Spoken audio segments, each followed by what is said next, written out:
बिस्मिल्लाहिर्रहमानिर्रहीम। Section number 75A, purchase of assets through banking channel. अच्छा, इसका बैकग्राउंड ये है कि ये सेक्शन इंसर्ट हुआ था। देखें आप, ये रेफरेंस इसका 2 number, new section 75A inserted by finance act 2019। It means जो पहला साल टैक्स ईयर जिसके लिए सेक्शन एप्लीकेबल था वो था tax year 2020। In other words आप कह सकते हैं कि 1 जुलाई 2019 से ये सेक्शन इन्फोर्स हो गया था। ठीक है, एक बात। अच्छा, इस सेक्शन के आने से पहले जो फिक्स एसेट्स की परचेज थी, आप कैश में कर सकते थे, चाहे वो कितने ही अमाउंट की हो, इसमें कोई किसी किस्म की रोक टोक नहीं थी। आप चाहे 10 मिलियन रुपए कैश से मशीन खरीद लें, फर्नीचर खरीद लें, आप लैंड खरीद लें, कोई इस तरह की रिस्ट्रिक्शन नहीं थी जो आज अभी हम 75A में पढ़ेंगे। और 75A जो सेक्शन लाया गया है वो स्टार्ट ऐसे हो रहा है, notwithstanding anything contained in any other law.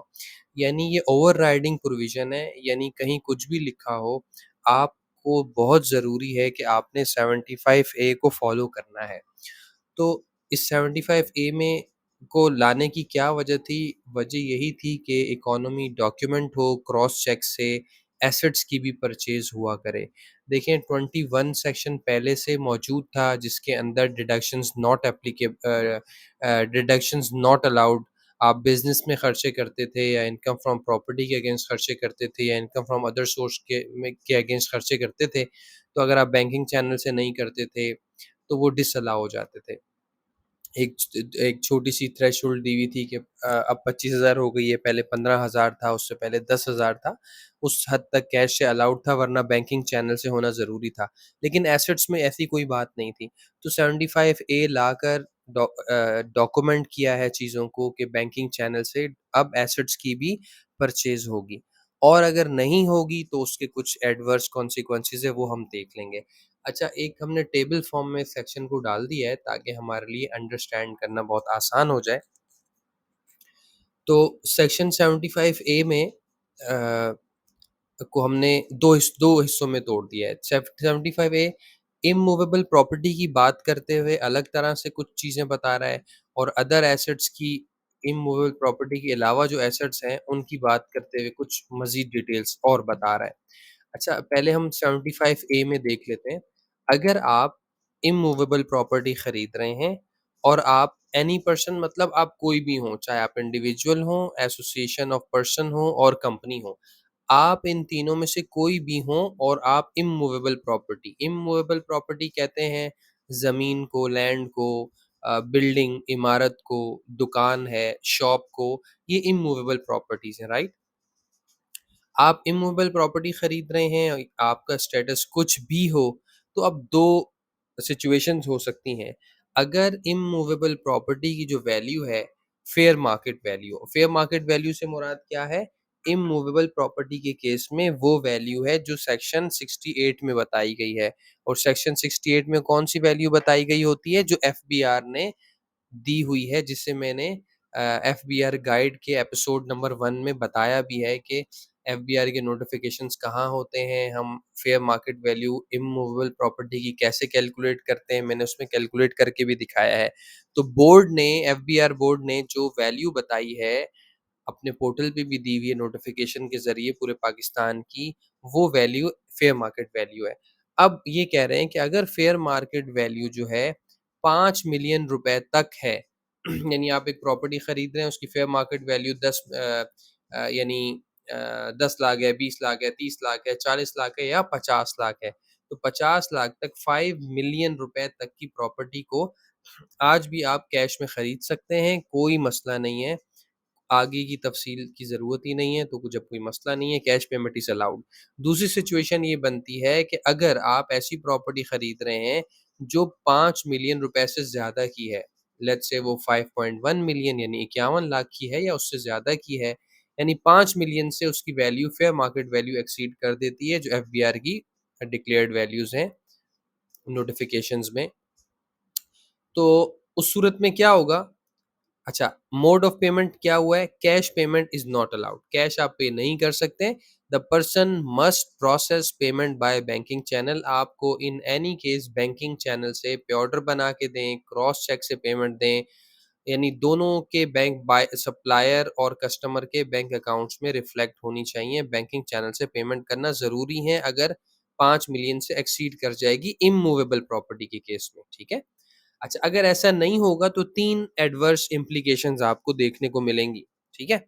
पहली क्या मिलेगी? If payment is made through cash, in this case as provided in serial number 21 of section 182, penalty at the rate 5% of the fair market value can be invoked. होगा ये कि let's suppose आपने 100 million की property cash से खरीद ली, तो आपको show cause आ सकता है सेक्शन 182 में, जिसमें कहा जाएगा 100 मिलियन मल्टीप्लाई 5%, 5 मिलियन आप ये पेनल्टी जमा करा दें क्योंकि आपने कैश से परचेज़ की है, नंबर 1।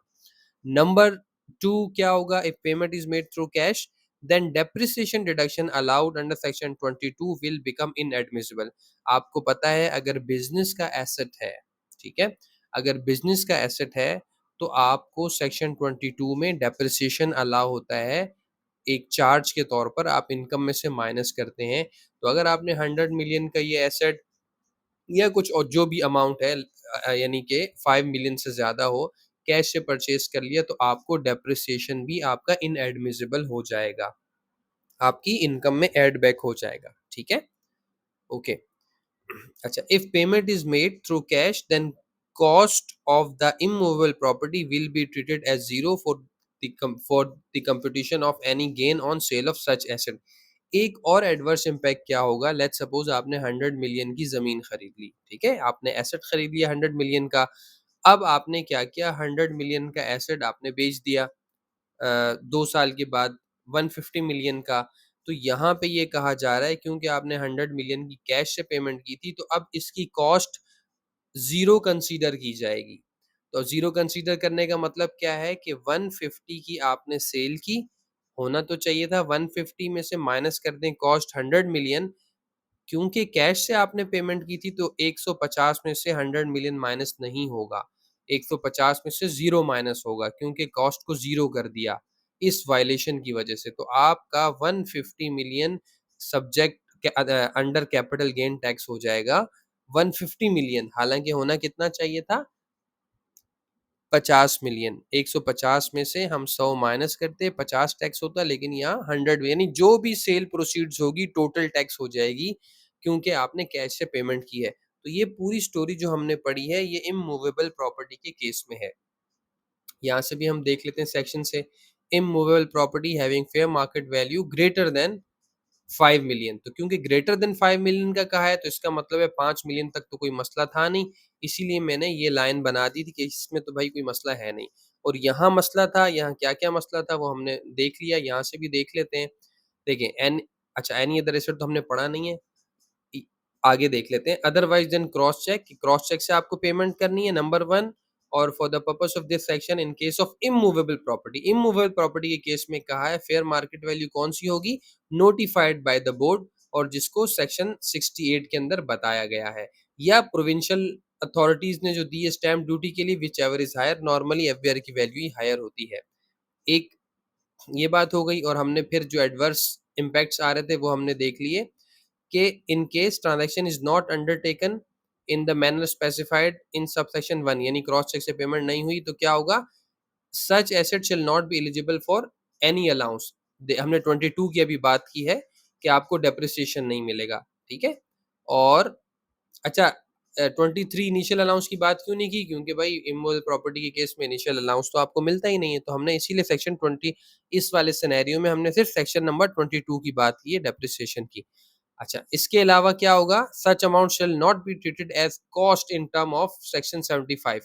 तो देखें, गेन की कैलकुलेशन के लिए कॉस्ट भी के लिए भी उसको काउंट नहीं किया जाएगा, तो ज़ीरो ट्रीट किया जाएगा। तो ये हमने इमूवेबल प्रॉपर्टी को यहाँ ऑर्डिनेंस से भी देख लिया और यहाँ भी बात कर ली। और ये जो पेनल्टी वाला सेक्शन है, इसको भी हम देख लेते हैं। हम सिंपल आप सर्च करें 182, 182 आपने सर्च किया। दूसरा तरीका आप ये कर सकते हैं 75A सर्च कर लें। तो ये देखें आ गया। Any person who purchase immovable property having fair market value greater than rupees 5 million through cash और बियरर चेक, तो क्या होगा, सच पर्सन शेल पे a penalty of 5% of the value of property determined by the board, यानी जो fair market value है, और by the provincial authority. तो ये देखें यहाँ पर 5% की पेनल्टी वाली बात भी हमने कर ली। अब इसके बाद हम आ जाते हैं अदर एसेट्स के केस में क्या होगा। ज़ाहिर है आप सिर्फ प्रॉपर्टी तो नहीं खरीदते, आप फर्नीचर भी खरीदते हैं, आप मशीनरी भी खरीदते हैं, सॉफ्टवेयर भी खरीदते हैं, तो उस केस में क्या होगा? अगेन उस केस में आप क्योंकि एक चार्ट देख चुके हैं, तो अब समझाना बहुत ही आसान और क्विक है। अब अगर ये एसेट्स हैं, एनी अदर एसेट्स मतलब इमूवेबल प्रॉपर्टी के अलावा जो भी एसेट्स होंगे, मैंने ब्लू में सैंपल के तौर पे कुछ लिख दिया है, एग्ज़ाम्पल के तौर पे, और अगेन एनी पर्सन है, तो सारे लोग हो गए, इंडिविजुअल, एओपी और कंपनी। अगर ये 1 मिलियन तक की कोई, लेट्स से हम एक मिसाल ले लेते हैं, एक कोई मशीन खरीदी है 1 मिलियन तक की, तो कैश से आप परचेज़ कर सकते हैं, नो प्रॉब्लम एट ऑल।